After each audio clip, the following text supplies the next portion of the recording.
la construction des barrages et autres sera conditionnée, et des différentes voies sera conditionnée par l'exploitation de la ressource naturelle. J'ai pris les mines. On peut avoir du pétrole onshore ou offshore. On ne pourra pas. L'exploitation pétrolière sera liée également au transport du produit vers les points de consommation et d'exportation. Donc là aussi, il faudrait préparer ces voies avant que l'exploitation ne commence.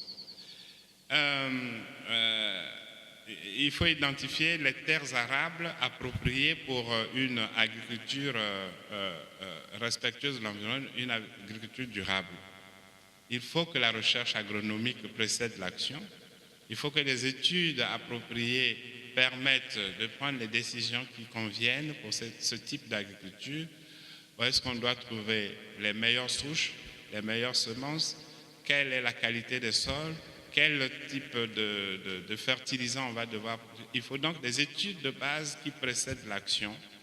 Mais ces études doivent être aussi planifiées comme les moyens de mise en œuvre de cette politique d'une agriculture durable doivent être mis en place. On a besoin de développer tous les secteurs. Et chaque secteur a ses exigences. En ce moment-là, on demande à chaque secteur de planifier ce qu'il entend réaliser dans le temps.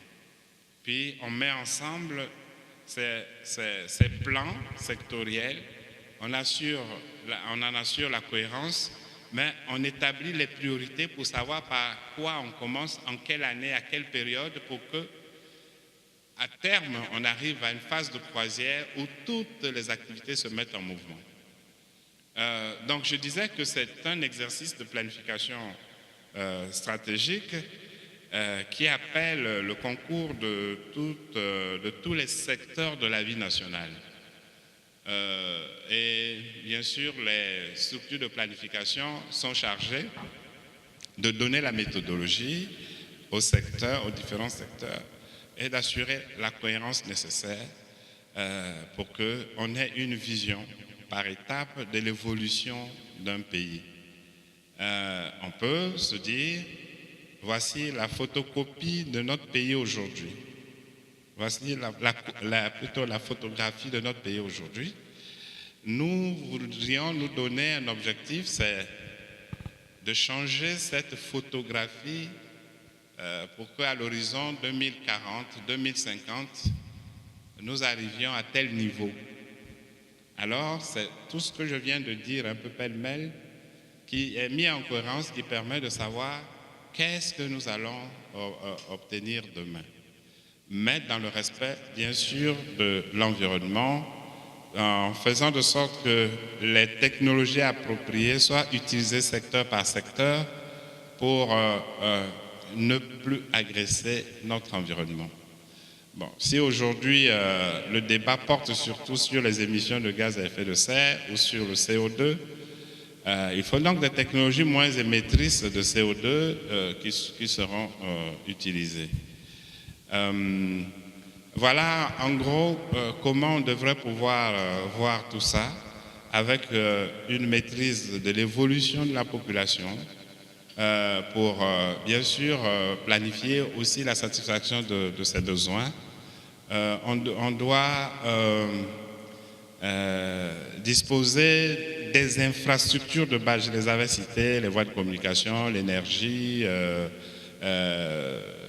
les écoles, les hôpitaux, tout ce qu'il faut, les aéroports, les ports, pour permettre aux populations de jouir des meilleurs services possibles et au fur et à mesure. Une ville peut voir son développement se réaliser bien avant celui-ci. On prend la ville Brazzaville ou la ville de Kinshasa aujourd'hui, et contrairement à ce qui s'est passé bien avant, nous devons avoir la maîtrise de l'évolution de la ville, du développement de la ville. Quelles infrastructures on apportera et à quel moment. Kinshasa ou Brazzaville d'aujourd'hui ne sera pas la ville de 2050. En 2050, ça va être une ville de lumière. Et comment y arriver? On met tous les ingrédients, mais cela ne peut être obtenu que si l'État est fort. Il peut canaliser toutes les énergies, maîtriser toutes les volontés et faire que la seule volonté collective soit applicable. Sinon, il y en a qui sortiront du schéma directeur pour s'imposer, faire autre chose et perpétuer l'anarchie. Voilà un peu comme ça que je peux dire. Je ne sais pas si je me suis fait comprendre. Mais...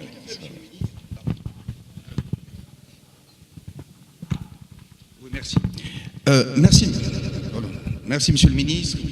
Merci, Monsieur le Ministre, donc, pour cette intervention qui, à mon avis, soulève une série de questions.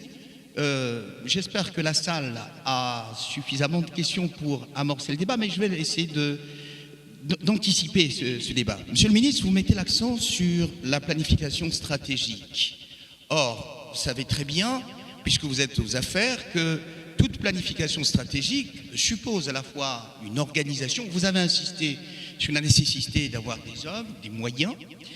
La question est la suivante. Est-ce que vous pensez qu'un seul pays peut avoir ces moyens ou bien un groupe de pays? Je faisais allusion à la francophonie. Alors ça, c'est la première question. J'enchaîne avec la deuxième. Au sommet de Montreux, en Suisse, la francophonie qui était, les pays francophones qui étaient 18 en 70 sont passés à 56. Il y a 75 États avec des pays observateurs. Et certains ont dit, globalement, que la francophonie perdait de sa substance et de sa valeur. Or, vous avez certains experts qui pensent qu'un élargissement de la francophonie permet justement d'accompagner le développement durable dans tous ses aspects, qu'ils soient organisationnels, financiers et technologiques. Son pensée, monsieur le ministre. Justement, un seul pays ne peut pas réussir à mettre rapidement en les conditions de son développement durable. Il a besoin de coopérer avec d'autres, ne fût-ce que pour les questions de financement et de technologie, ne fût-ce que sur le plan du renforcement des capacités. Il a besoin de capacités, de compétences d'ailleurs. Donc il bâtit des coopérations à cet effet. La francophonie est un cadre important à cet égard parce qu'elle réunit les pays du Nord et du Sud et de tous les continents qui ont chacun des expériences variées et qui peuvent servir aux uns aux autres. Donc ce cadre de coopération est important et il devrait nous permettre justement de réfléchir ensemble et de trouver les actions les plus pertinentes, les plus efficaces qui amèneraient chacun des membres de la francophonie vers son développement. Déjà, je voudrais saluer l'initiative de l'OIF en ce qui concerne l'élaboration des stratégies nationales de développement durable de ses membres. Parce que s'il n'y a pas une stratégie nationale de développement durable, il ne peut pas avoir de développement durable coordonné. Commençons par mettre en place tous ces préalables. Commençons par théoriser et vulgariser le développement durable pour qu'il soit compris par tous les pays, par les décideurs, les autres acteurs, de la société civile, des entreprises, des collectivités locales, et que chaque acteur comprenne son rôle dans ce processus, les fonctions qu'il est appelé à jouer en son sein. Et donc, il y a déjà ça. Il faut désamorcer les conflits. Il faut créer une société de justice sociale société de justice sociale qui place l'homme au cœur des préoccupations du développement. Mais cela ne peut être obtenu qu'à travers une forte volonté politique exprimée par la nation entière. Et à partir de ce moment, on met en ordre les choses, en cohérence ces choses-là, et puis la modernisation de la vie politique de nos pays consiste aussi à l'amélioration de notre démocratie. Faire comprendre aux politiciens que la démocratie a ses exigences et qu'il ne faut plus agir comme à l'ère primaire. Il faut changer d'attitude, il faut être moderne dans sa mentalité. Il y a des expériences réussies ailleurs qui peuvent nous servir, il faut les copier, même si on n'a pas l'intelligence de les inventer chez nous. Il faut les copier. Voilà, je crois qu'il faut que l'exemple parte de tous les sommets. Vous voyez, les sommets, c'est quoi?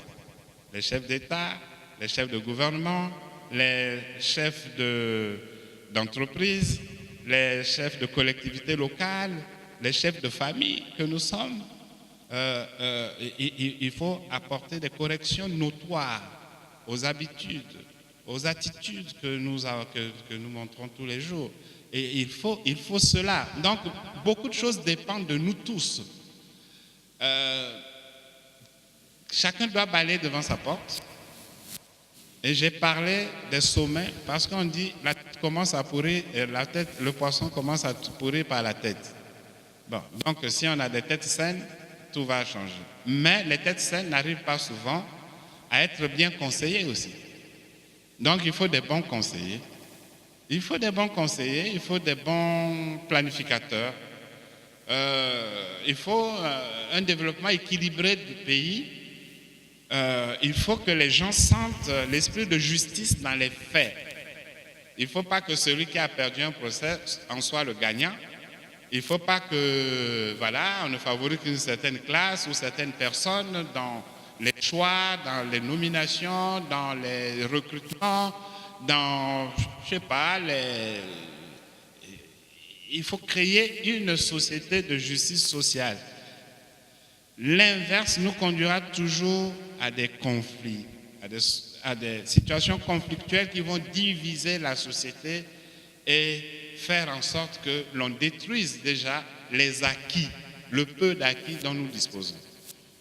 Alors, on va remercier monsieur le ministre. Alors, je suis désolé parce qu'on est pris vraiment par le temps. Ça ne veut pas dire qu'on ne veut pas entendre vos questions.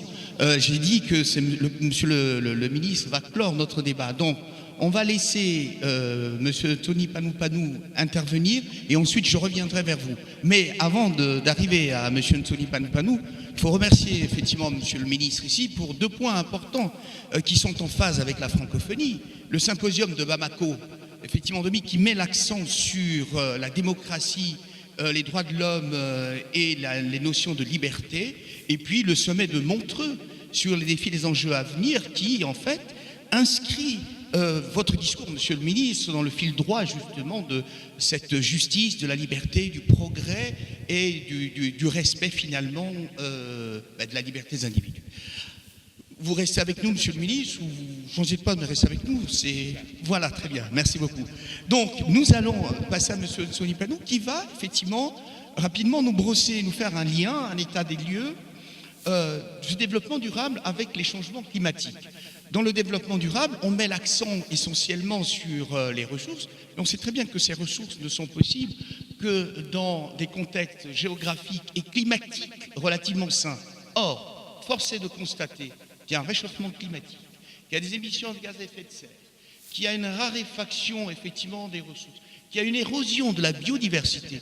On a là donc un faisceau d'éléments qui peuvent contrarier justement le développement durable et que ces changements climatiques peuvent avoir un rôle très important. Monsieur Tony Panou, vous avez la parole, dites-nous ce que vous en pensez. Merci, cher ami. Je voudrais d'abord dire que moi, c'est aussi Panou. Il n'est jamais aisé de prendre la parole après un aussi brillant orateur que le ministre Djombo, et je prenais religieusement des notes, tellement c'était édifiant.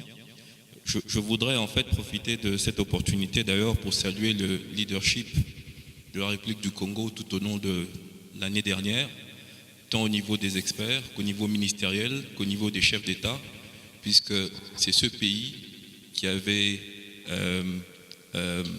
piloté le processus de la position commune africaine en allant à Rio. Donc lorsqu'on prend 54 États africains avec des niveaux différents de développement, avec des priorités différentes, avec une structuration socio-économique différente, arriver à les faire arriver à une position commune africaine, cela n'est pas aisé. Et donc je profite de cette opportunité pour féliciter nos frères du Congo-Brazzaville. Bienvenue chez nous, bienvenue chez vous. Je voudrais ensuite, à ma décharge, bien expliquer que moi je suis un expert du climat. Il y a 20 ans à Rio, 3 conventions fortes, ambitieuses ont été adoptées. Une qui portait donc sur le climat, l'autre sur la désertification et l'autre sur la diversité biologique. Je ne suis pas un expert en développement durable comme tel, mais plus vers le climat. Donc souffrez donc que l'emphase de mon intervention soit mise sur les questions climatiques. Je crois que lorsqu'on parle de développement durable, il faut partir d'un constat amer. Aujourd'hui, l'humanité utilise une planète et demie pour la génération de ses ressources, pour la gestion de ses déchets. Cela veut dire que pour une année d'utilisation des ressources que nous faisons, cela nécessite 1 année et 6 mois pour que la planète puisse régénérer ses ressources. Il y a 50 ans, nous utilisions une demi-planète. Aujourd'hui, nous sommes à une planète et demie. Et à l'horizon 2030, nous utiliserons 2 planètes. Or, nous savons que nous n'avons qu'une seule planète. Donc, je pense que le développement durable est une nécessité absolue. Il n'y a pas de discussion à ce sujet. Il y a 20 ans à Rio, nous avons donc adopté de grands principes. Il s'agissait donc d'adopter des objectifs du millénaire pour le développement durable. Il s'agissait d'adopter des principes de pollueur-payeur. Il s'agissait de respecter la souveraineté des États, d'avoir une responsabilité commune mais différenciée, puisque nous nous sommes développés de manière différente et nous n'avons pas chacun la même responsabilité vis-à-vis de la planète. Il s'agissait également de préserver l'intégrité des écosystèmes. Le message du ministre Djombo, je crois, peut être résumé en un mot: la gouvernance. Où est-ce que nous en sommes aujourd'hui en termes de gouvernance internationale environnementale? Après 20 ans, on se rend compte que le constat est malheureusement quelque peu amer. Nous nous sommes rencontrés il y a 10 ans au sommet du développement durable de Rio, où on a fait une évaluation de Johannesburg, excusez-moi monsieur le ministre, oui, de Johannesburg, où on a fait une évaluation du processus, évaluation que nous avons de nouveau fait à Rio. Et à Rio, en fait, nous nous sommes retrouvés autour d'une table entre 194 États qui chacun avait ses propres intérêts nationaux, qui chacun avait ses propres objectifs de développement. Heureusement que le groupe africain était un groupe qui faisait bloc, qui parlait d'une même voix pour les 54 pays. Mais nous nous sommes retrouvés donc dans une situation où il ne s'agissait plus de discuter de questions environnementales comme telles, mais nous nous sommes retrouvés dans une situation où il s'agissait en sous-bassement de discuter de questions de compétitivité économique, d'influence géopolitique. Et cette discussion, en fait, nous emmène en dehors de la sphère aujourd'hui de l'environnement, à proprement parler. Pourquoi je dis ça? Je dis ça parce que, en tant qu'Africain, il n'est pas aisé d'aller dans ces discussions, dans ces négociations sur le climat, sur l'environnement. Parce qu'en tant qu'Africains, nous avons une responsabilité très limitée sur les effets néfastes sur notre environnement. Donc souvent nous sommes émotionnels, parce que nous savons que si nous continuons sur la même tendance d'hausse des effets des émissions de gaz à effet de serre, le stress hydrique ira grandissant, ce qui mettra des populations sur la route, ce qui créera des conflits. Donc il y aura un conflit entre des États, entre des populations, suite à un changement climatique auquel ces États n'auront même pas contribué. Il y a également un problème de productivité agricole qui se crée. Il y a des terres qui ne sont plus arables. Il y a une série d'études qui sont là, qui, de manière objective, établissent les effets néfastes qu'il y a donc sur notre environnement immédiat. Il y a également des études économiques qui nous montrent que lorsqu'on emprunte un développement plus sobre en carbone, cela a un coût additionnel, certes, dans un premier temps, mais ce coût peut être résorbé dans un horizon relativement court. Dans 5 à 10 ans, un pays qui aura mis en œuvre des mesures ambitieuses de réduction de ses émissions peut rattraper la courbe qu'aurait eu son développement sans avoir pris ces mesures ambitieuses. Donc c'est cela, je pense, quelque chose d'encourageant qui montre qu'une alternative qui porterait sur une stratégie de développement basée sur une meilleure gestion de ces ressources naturelles est une alternative qui est viable. Aujourd'hui, quel est le rôle de la francophonie? Lorsque je vais dans les négociations sur le climat, à part le discours d'ouverture qui se fait en français et qui est traduit dans toutes les 6 langues des Nations Unies, les négociations se tiennent en anglais. Lorsque je regarde la France, notre grand partenaire de la francophonie, je me rends compte que son premier partenaire parle une langue différente du français, c'est l'Allemagne. Lorsque je regarde un autre grand partenaire, je me rends compte que le Canada a pour plus grand partenaire des États-Unis, qui ne parlent pas le français non plus. Donc, quelle est la place du français? Quelle est la place de la francophonie? Et je crois que le ministre Djombo, en fait, très bien circonscrit quel serait le rôle de la francophonie. La francophonie serait donc ce cadre qui permettrait un échange entre des pays qui ont en commun le français, mais qui irait au-delà de ce lien linguistique, culturel, pour pouvoir procéder à des échanges d'expériences, des échanges de connaissances. Donc je pense que la francophonie peut véritablement nous aider à jouer ce rôle-là. Je vais être relativement court pour permettre aux amis de poser des questions. Je voudrais en fait, comme point de chute, un tout petit peu parler de la RDC quand même. Nous savons que la RDC, malgré toutes ces difficultés, malgré tous ces défis, est résolument engagée dans une voie de développement durable.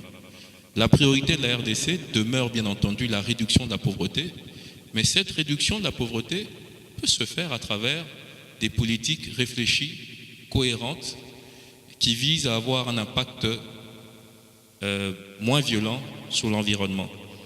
Il a été dit que la RDC est un paradis pour les électriciens. La RDC a un potentiel de 100 000 mégawatts en termes d'hydroélectricité. Le seul site de Inga est un site dont le potentiel est évalué à 44 000 mégawatts, 44 gigawatts, c'est-à-dire 2 fois le potentiel du barrage des 3 Gorges en Chine. Donc la RDC peut aider à elle toute seule peut aider plusieurs économies africaines, le Nigeria, l'Afrique du Sud, à se détourner de la voie de développement dans laquelle ils sont, qui est fortement dépendante des ressources fossiles. L'Afrique du Sud dépend énormément du charbon. On pourrait aider à décarboniser l'économie sud-africaine si on développait ce potentiel d'Inga. 70 millions de Congolais, c'est beaucoup. Il n'y a que 6% de ces 70 millions de Congolais qui ont accès à l'électricité. Donc, 94% de 70 millions de Congolais se tournent vers la forêt pour leurs besoins d'énergie. Donc, il faut donc trouver des solutions. Le grand Inga ne pourra pas solutionner cette demande, mais la RDC est irriguée par des rivières, des fleuves, et la RDC peut, en somme, avoir différents projets qui aideraient à décentraliser la dépendance électrique. Qui plus est, pour toucher sur un des éléments dont le ministre a parlé, le besoin de sécurité, le besoin de stabilité. La RDC est entourée de 9 voisins. La RDC pourrait faire des projets intégrateurs hydroélectriques qui donneraient de l'électricité à ses voisins. Et lorsqu'on dépend de son voisin, eh ben, on n'attaque pas ce voisin. Donc, à travers une meilleure gestion de nos ressources, nous pourrions effectivement participer à un effort de stabilisation de la région et de la sous-région. Alors, la RDC, c'est 0,2% de déforestation annuelle. Ça paraît peu, mais sur 10 ans, c'est quand même 3,7 millions d'hectares de forêts déboisées. C'est la superficie de la Hollande. Donc, il faut entreprendre des actions ambitieuses pour lutter contre cette déforestation. Et c'est là que nous nous engageons aujourd'hui dans un nouveau partenariat dont le ministre a parlé, un partenariat qui est un partenariat décomplexé où nous disposons de la ressource forestière et nous invitons les pays développés qui disposent de la ressource financière de venir pour qu'ensemble nous puissions préserver la forêt. En vous rappelant que 20% des émissions globales de gaz à effet de serre proviennent de la déforestation. 20% du problème peut constituer 20% de la solution. La dernière fois que j'ai vérifié, la RDC n'avait pas envoyé de fusée dans l'espace, ni de satellites. Donc les images satellitaires pour nous aider à gérer cette forêt, nous en avons besoin. Nous pouvons donc nous adresser aux partenaires qui ont ces technologies-là. Et bien entendu, comme le ministre Djombo l'a dit tout à l'heure, le renforcement des capacités. C'est essentiel pour que l'on puisse gérer de manière plus responsable cette grosse ressource que nous avons et qui contribue à stabiliser le climat mondial. Merci. Je vous remercie, Monsieur Tossi, pour avoir absolument fait le lien, qui était un lien indispensable entre les changements climatiques éventuels et le développement durable, pour avoir mis l'accent sur la gouvernance nécessaire au sein de la francophonie. Vous vous êtes posé une question sur le cadre de la francophonie. Oui, c'est un cadre qui existe, 12% de la population mondiale, 100 millions d'habitants, mais c'est un cadre qui doit devenir beaucoup plus dynamique, beaucoup plus actionnel. C'est vrai que la phase institutionnelle a joué un rôle très important dans l'édification de la francophonie. C'est vrai, nous y sommes. Il y reste encore beaucoup à faire, mais je pense que les faits sont là pour montrer qu'il y a une volonté politique. Ensuite, vous terminez votre exposé sur la contribution nécessaire d'une coopération ou de l'apport d'un pays comme la RDC qui est relativement irrigué. C'est vrai, mais on pourrait aller beaucoup plus loin en disant que c'est vrai, en interpellant le ministre, vous interpellez aussi le Congo qu'il représente. Il y a eu cette conférence au mois de juin 2011 sur les 3 grands bassins, bassin du Congo, bassin de l'Amazonie, bassin de Bornéo, Mékong, effectivement, qui donnait des pistes de réflexion et d'analyse sur la nécessité de l'afforestation et du reboisement, qui sont des faits absolument importants sur l'effet climatique. Puis vous terminez par quelque chose d'extraordinaire. À partir du moment où l'on commerce, effectivement, les problèmes d'insécurité, les problèmes de mésentente politique ne disparaissent pas, mais s'atténuent et on peut discuter. Je voudrais donc vous remercier et associer à ces remerciements la contribution du ministre, mais ne partez pas. La salle a peut-être effectivement des questions à poser. Donc, vous pouvez poser différemment soit au ministre, soit à M. Tossi. Monsieur. Je m'appelle Vassilopoulos, nous faisons partie de collègues de la société Tempe, que vous connaissez probablement pour avoir travaillé au Palais du Peuple. Monsieur le ministre, vous parlez tout à l'heure d'une image du poisson et de la tête saine nécessaire, mais qui a besoin de conseiller. C'est vrai qu'en matière géopolitique et en développement durable, il est nécessaire de bâtir des stratégies géopolitiques de long terme, mais en attendant,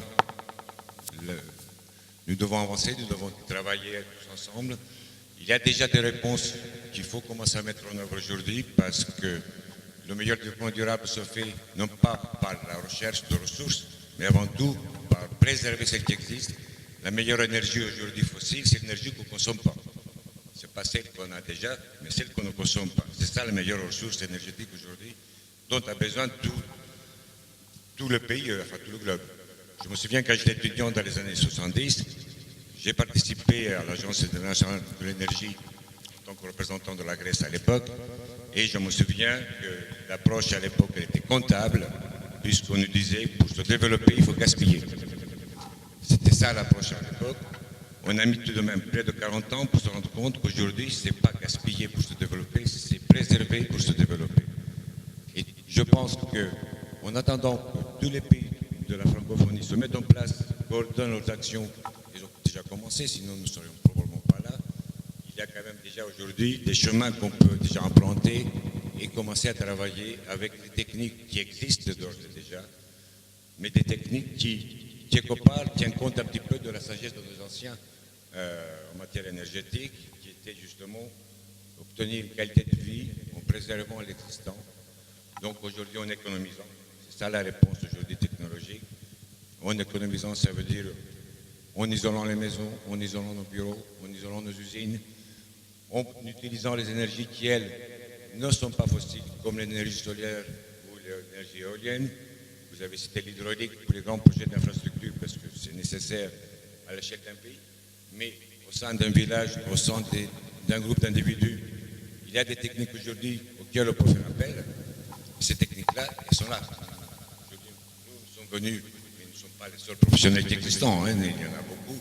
Nous avons eu la chance d'avoir été invités par vous et travailler pour vous. Et donc, nous sommes heureux de pouvoir vous les présenter. Nous allons voir un stand qui est en train de s'installer où il nous sera agréable de vous recevoir et discuter. Parce que la réponse, elle est multiple. La réponse, elle est en matière d'économie d'énergie, la réponse, elle est en matière de production, la réponse, elle est en matière de l'eau, la qualité de l'eau, la qualité du traitement des eaux usées, etc., etc. Voilà, c'est ça que je veux dire. Merci.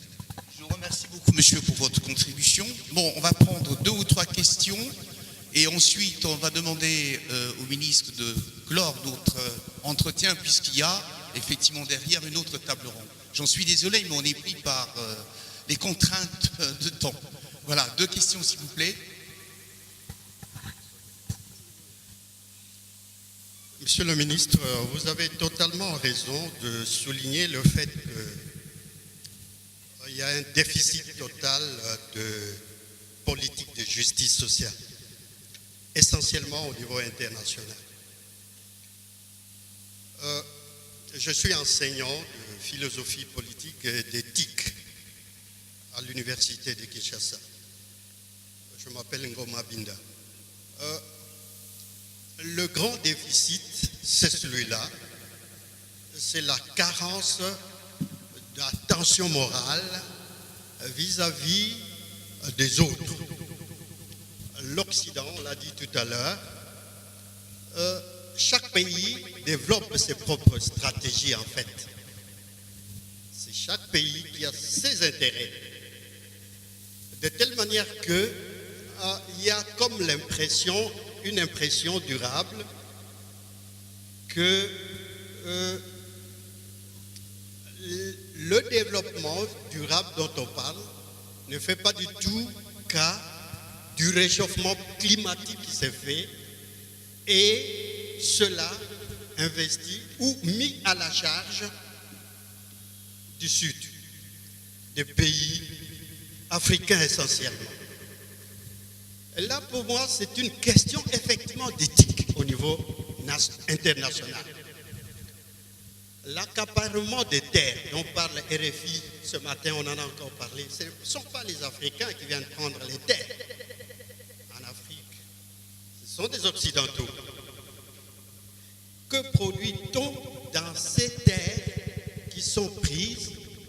Mais c'est des biens avec la pollution, etc., avec le réchauffement climatique et des biens qui servent à l'Occident. Donc, tant qu'on ne résoudra pas ce problème-là, tant que la francophonie, pour responsabiliser la francophonie que nous sommes, vis-à-vis du problème éthique, du problème de considérer que l'autre également a besoin, a le droit à la vie, nous n'arriverons nulle part dans tout ce que nous faisons. n'y aura que de troubles, il n'y aura que de conflits dans le monde. Nous ne pouvons pas nous cacher la face, nous voiler la face. C'est l'Occident qui pollue avec la Chine, bien entendu. C'est l'Occident qui fait que le réchauffement climatique soit là. Et c'est eux qui nous demandent de préserver les espaces verts. Mais avec quoi vous l'avez dit, monsieur le ministre, nous devons chercher le financement. Et on vous refuse de pouvoir exploiter la forêt du Mayombe, la forêt qui est là, etc. Ou la forêt qui se trouve le parc, etc. C'est pour conserver le gaz ou de l'air frais pour l'Occident, ce n'est pas pour l'Afrique. C'est quand même une question douloureuse, sincèrement, nous devons nous dire, en famille francophone. C'est une question douloureuse de manque d'éthique. Donc, tant qu'on ne résoudra pas ce problème-là, pour moi, il n'y a pas. Il y a de la tartufferie dans tout ça. Une dernière question de. La dernière, peut-être pour remettre le parti à l'heure. Moi, je ne sais pas si j'ai bien compris, monsieur le ministre et mon ami, parce qu'il me semble qu'il y a un problème. Non pas dans l'objet des échanges, le développement ou le bien fondé développement durable, mais dans l'approche. Est-ce qu'il existe en Afrique, à Brazzaville comme à Kinshasa, une vision suffisamment claire des relations internationales? Parce que je parle en tant que conseiller des relations internationales, peut-être. Nous sommes dans un monde des nations qui sont en interdépendance. La mondialisation est une contrainte. La mondialisation n'est pas un défi à relever avant tout. Mais j'ai comme l'impression que les Africains commettent toujours les mêmes erreurs. Lorsqu'on devient indépendant en 60 et que l'on veut s'organiser comme le monde s'organise, on oublie que le conflit est un élément, est une dynamique fondatrice de l'énergie, de l'avenir et de l'intelligence. On ne peut pas vivre dans ce monde et attendre vraiment qu'on utilise à bon escient la terre ou la vie sur la terre en travaillant à effacer les conflits de la vie. Sinon, on ne fait pas la politique. Est-ce que ce n'est pas un problème de vision, à l'interne comme à l'externe? Est-ce que, monsieur le ministre, on peut avoir un développement durable dans un contexte où il n'y a pas du tout de développement? Vous êtes ministre de l'économie forestière. Je voudrais savoir un peu quelle synergie il y a entre l'économie forestière et l'économie des ressources, l'économie des finances, l'économie de cela. Parce que c'est un peu ça. Il ne faut pas qu'on nous vende. C'est la communauté internationale qui a créé le développement durable. Oui, il sait pourquoi il a créé. Mais est-ce que nous sommes tenus en devoir, absolument nous, de faire aboutir ce projet quand ceux qui l'ont inventé, en fait, trouvent que le réalisme leur impose de vivre comme on doit vivre? Et je pense que la vraie éthique, mon ami, c'est celle de comprendre c'est quoi le monde et comment le monde fonctionne. Laissons, il se peut que nous nous chargeons d'une question qui n'est pas, en fait, de la portée des hommes. La politique des hommes, c'est la politique de l'histoire des hommes. Ce n'est pas la politique de l'éternité. Laissons à la nature son droit de se reproduire ou de ne pas se reproduire, mais en attendant que la nature... Je crois que c'est ça la responsabilité politique. Sinon, autrement, on fait la religion, on ne fait plus la politique. Des questions difficiles, monsieur le ministre, des questions absolument difficiles, sous forme de défi d'aujourd'hui et enjeu de demain. Je vous laisse la parole.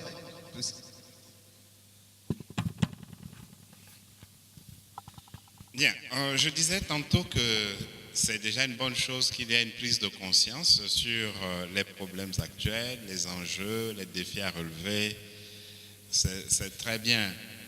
Et maintenant, il va falloir adopter les stratégies qui nous permettent de sortir de l'ornière. Nous devons être plus intelligents que hier pour disposer d'outils qui nous amènent à faire émerger le développement durable.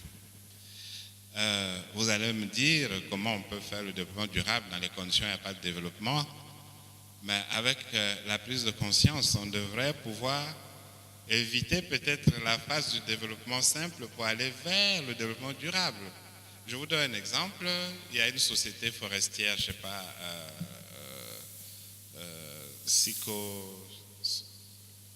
avant ça s'appelait Siforco.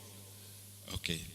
Si la société Siforco qui travaille dans un environnement donné, qui gère bien la forêt de manière à ce qu'elle soit renouvelable, qui utilisent des travailleurs, qui créent une activité économique importante, et puis contribuent au PNB, ou au PIB, au PNB comme au PIB, si cette société cesse d'exploiter durablement la forêt, c'est-à-dire qu'elle n'utilise pas les techniques respectueuses de l'environnement, elle va épuiser la ressource. Après, il n'y aura plus de forêt, il faut qu'elle ferme les portes. Pourtant, nous sommes dans une phase de développement là, depuis le début des activités de cette entreprise jusqu'à aujourd'hui, c'est le développement. Mais il ne sera pas durable si nous violons la règle contre la nature. C'est pourquoi il faut que nous puissions introduire les éléments qui nous amènent, ou les aspects qui doivent nous amener à utiliser, à réduire la consommation de matières premières, à rationaliser l'énergie, à mieux gérer notre environnement, y compris l'environnement social, pour qu'il n'y ait pas de facteurs ni de freins qui empêchent le développement. Donc, qui amène le développement à ne pas être durable. J'ai pris donc un exemple concret, mais qu'est-ce qui fait qu'on n'ait pas les conditions du développement? Il faut d'abord en prendre conscience. Et dans une gouvernance partagée, mettre en place les stratégies du nouveau développement. Mettre à contribution les intellectuels, les universitaires, mettre à contribution la société civile, mettre à contribution les capacités nationales, mais aussi internationales, pour nous aider à trouver les solutions aux problèmes qui se posent aujourd'hui et qui se poseront demain. Donc, ne soyons pas fatalistes. Nous devons nous battre. Il faut changer le monde. Il faut changer la vie. Il faut faire rêver les citoyens. Faites-les rêver. Vous verrez qu'ils vont s'appliquer plus à l'école, au travail, en sachant qu'il y a un avenir, qu'il y a une perspective. Mais si vous les laissez dans la torpeur, les torpeurs d'aujourd'hui, ils perdent confiance et puis il n'y a plus le sens de l'effort. On n'envoie plus les enfants se former parce qu'on dit il y a quel emploi? Bon, il faut l'envoyer dans une formation pointue, mais ça sert à quoi? Ça coûte cher, après il va être chômeur. Mais si on sait qu'il aura un emploi, parce qu'il y a des perspectives d'emploi, parce qu'on va développer des projets verts, c'est évident que même les hommes d'affaires locaux vont commencer à fonctionner différemment, à chercher des coopérations, des financements adaptés pour élargir l'économie nationale. Nous avons besoin de cela. Je crois également que nous ne devons compter sur personne d'autre que sur notre propre génération. C'est la génération d'aujourd'hui qui est responsable, qui est comptable des succès et des échecs, des politiques de développement. Si nous ne savons pas tirer les leçons du passé, nous ne pourrons jamais construire demain. C'est le temps de le faire, je l'ai dit. Élaborons ensemble. Voilà le point de départ. Dotons-nous d'un instrument important, c'est la stratégie nationale de développement durable. Grâce à elle, nous allons définir les financements, les sources de financement. Nous pourrons nous faire même assister quand les gens auront compris que finalement, nous avons un bon projet, que nous nous donnons une destination, une bonne destination. Les autres nous aideront et nous affecterons, nous ferons une meilleure allocation des ressources propres dans ce que nous allons considérer comme essentiel et stratégique. Merci, Monsieur le Ministre. Monsieur Tossi, vous avez un mot à dire avant que... Non, je voudrais juste dire que je souscris entièrement à la réflexion du prof Ngoma. Effectivement, comme je disais, lorsqu'on va dans ces négociations-là, il nous est difficile de ne pas être émotionnel, compte tenu de tous les éléments que nous avons à notre disposition. Nous utilisons, comme je disais, deux facteurs qui sont objectifs. L'un, c'est ce que dit la science, et l'autre, c'est ce que dit la règle de droit. Et aujourd'hui, on se rend compte que le groupe d'experts, le groupe intergouvernemental d'experts sur le climat, le fameux GIEC, qui il y a quelques années a eu le prix Nobel de la paix avec le vice-président Al Gore, demande que les pays développés réduisent leurs émissions de gaz à effet de serre sur la base de 1990 de 40%, de 25 à 40% d'ici 2020. C'est des éléments objectifs, c'est des choses que la science commande, mais lorsqu'on discute avec les pays développés, ils nous disent il y a eu une crise financière internationale, nous n'avons plus les moyens de notre politique, regardez la Chine, c'est le plus grand émetteur. Donc les pays développés aujourd'hui, certains d'entre eux vont à l'encontre du droit international auquel ils ont souscrit et par rapport auquel ils ont ratifié certains accords internationaux. Aujourd'hui, le Canada s'est retiré du protocole de Kyoto. Notre grand partenaire, la francophonie, s'est retiré du protocole de Kyoto. Et aujourd'hui, moi, en tant qu'Africain, je suis en insécurité climatique avec tous les effets que cela entraînerait à cause du Canada. Aujourd'hui, le Japon, où on a adopté le protocole de Kyoto, le Japon, qui nous a appris une longue tradition basée sur l'honneur, aujourd'hui, le Japon s'apprête à déshonorer le protocole de Kyoto. Donc, cela, effectivement, nous pousse à nous poser des questions. Et bien sûr, on porte un doigt accusateur vers la Chine, mais c'est là qu'on entre justement dans l'autre élément que le prof Ngoma a touché, la discussion sur l'équité. Aujourd'hui, la Chine, c'est le plus grand émetteur, mais par tête d'habitant, chaque Chinois émet 5 tonnes d'équivalent carbone, tandis que l'Européen est entre 8 à 10 tonnes et l'Américain est à 20 tonnes. L'Africain, lui, a 1 tonne. Donc cela, en fait, peut être inversé en disant que pour pouvoir se développer et s'enrichir et atteindre le niveau requis pour réduire sa pauvreté, l'Africain n'utilise que 1 tonne de carbone, 1 tonne d'espace atmosphérique, alors que le Chinois en utilise 5, l'Européen en utilise 10 et l'Américain en utilise 20. Donc il y a un problème d'équité qui se pose effectivement. Alors, ce que le prof Bieu a dit également a retenu mon attention, c'est vrai qu'au niveau international, il y a une dynamique à laquelle il faut s'adapter et utiliser à son avantage.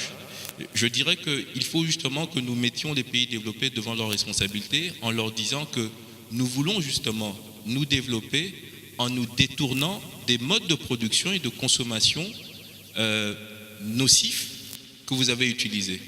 Mais pour cela, il faut nous aider.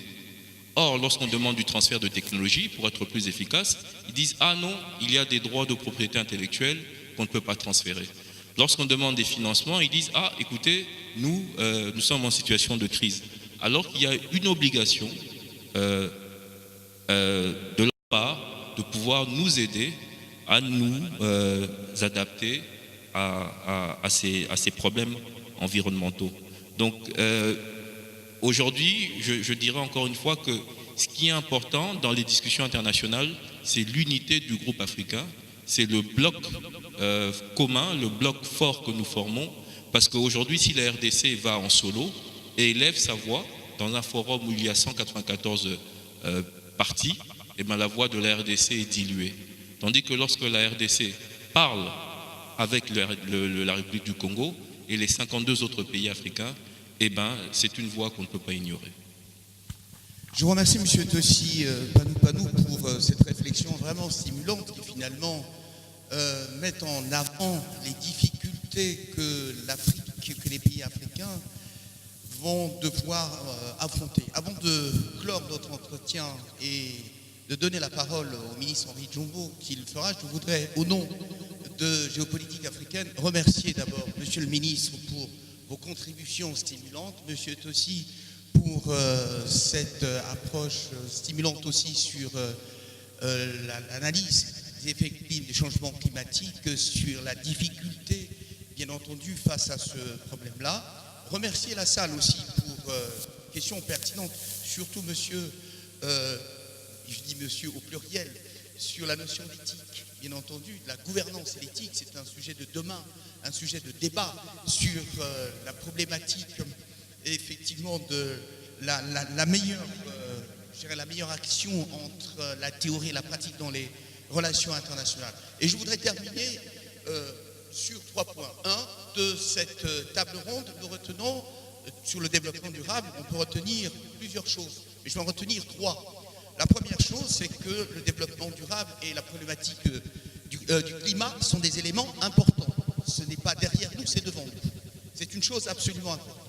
Ces 2 éléments qui sont importants nécessitent une mobilisation des États, une mobilisation relativement forte. Cette mobilisation des États implique de tracer une gouvernance relativement claire, monsieur le ministre, vous l'avez dit, et vous avez insisté. Il faut d'abord compter sur soi, sur nous-mêmes. Compter sur soi, sur nous-mêmes, doit aussi passer par compter sur les autres, monsieur Tossi. Et ensuite, 3e idée absolument importante, c'est finalement de se dire que nous avons emmagasiné de l'expérience par rapport au développement classique. Nous allons vers un modèle politique et économique tout à fait nouveau qui nécessite à la fois une réflexion et une action nouvelle. Je vous remercie tous, mais ne partez pas. Monsieur le ministre donc, va avoir le dernier mot pour cette table ronde. Monsieur le ministre. Merci. Vous avez tiré la conclusion qui s'imposait au terme de ce débat. Je voudrais dire simplement que la francophonie, qui est un cadre culturel, politique, social, mais économique aussi, qui unit les pays du Nord et du Sud et de tous les continents, qui ont en partage le français, peut être aussi un espace de dialogue permanent pour que les membres de ce regroupement puissent se concerter sur les questions essentielles, qu'ils puissent coopérer également en utilisant les expériences réussies des autres. Nous aimerions que sur les questions en débat aujourd'hui au niveau de la communauté internationale, que nous continuions, disons, cette habitude de concertation, de consultation au sein de la francophonie pour arrêter des positions communes. Malheureusement, sur le climat, par exemple, il sera difficile de rattraper le Canada. Mais il faut s'efforcer d'expliquer au Canada sa responsabilité sur les questions liées au réchauffement climatique, parce que le Canada est un pays développé qui a des obligations auxquelles il doit se soumettre. Les pays africains, comme on l'a dit, ne sont pas du tout émetteurs de gaz à effet de serre. Ils sont à près de 4%, à moins de 4%. Mais ils ne sont donc pas responsables de ce qui se produit au niveau du changement climatique. Les responsables sont connus, c'est ceux-là qui doivent faire l'effort nécessaire pour qu'ils réduisent leurs émissions de gaz à effet de serre au niveau qui ont été scientifiquement déterminés, afin que nous puissions contrôler l'évolution de la température globale moyenne d'ici à 2050 et que l'augmentation de température ne dépasse pas 1,5 degré. Le développement durable ne pourra pas être mis en œuvre dans les conditions où pèsent sur le monde des menaces importantes liées aux effets du changement climatique et qui entraînent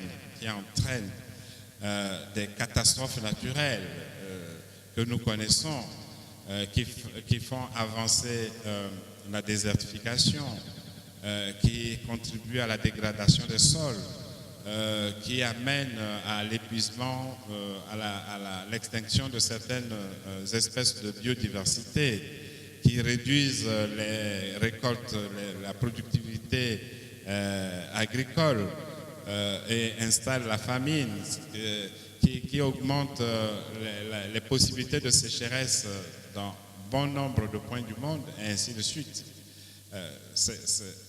Et nous, en tant que pays africains, nous sommes les plus exposés à ces effets. Donc, nous devons amener la francophonie à se prononcer clairement sur ces questions.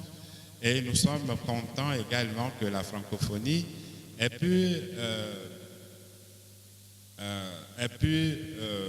adopté une position commune sur Rio + 20 qui était proche de celle de l'Afrique. Et la position commune africaine a dû influencer toutes les négociations, toutes les consultations. Et vous verrez donc que aussi bien la francophonie que l'Afrique ont obtenu la grande partie des réponses qu'elles attendaient. L'essentiel des préoccupations a été pris en compte dans la déclaration de Rio, et sauf que certains ne sont pas très contents qu'on n'ait pas créé à Rio directement une organisation des Nations Unies sur l'environnement. Mais nous considérons que le fait que ce débat ait été donné à l'Assemblée générale des Nations Unies nous amènera à mettre en place cette institution. Mais c'est une question de temps, et on est dans une négociation multilatérale. Il ne faut pas croire qu'on est seul à décider. Il faut tenir compte des intérêts multiples, mais nous n'avons rien perdu parce que la question est toujours vite et nous devons faire preuve d'intelligence collective pour pouvoir obtenir les meilleures solutions possibles au niveau des Nations Unies. Bien, et je voudrais donc vous remercier de l'intérêt que vous avez pu accorder à ce débat, de l'intérêt que vous accordez au développement durable, parce qu'il en va de nos intérêts personnels et collectifs. Il faut s'impliquer dans le débat sur le développement durable, parce que si nous n'y participons pas, nous ne pourrons pas apporter les lumières nécessaires pour que l'on adopte les approches les plus appropriées et qui conduisent rapidement à ce développement.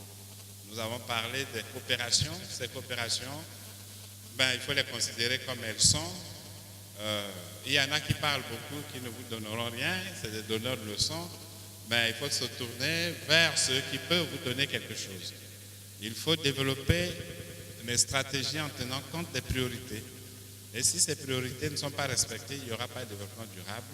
Il y aura un relatif développement, mais qui va s'arrêter, qui va s'essouffler, parce qu'il n'y aura pas la matière qui nourrit sa marche en avant. Voilà, donc je vous remercie également. J'espère avoir d'autres opportunités pour continuer à discuter avec vous de ces questions passionnantes.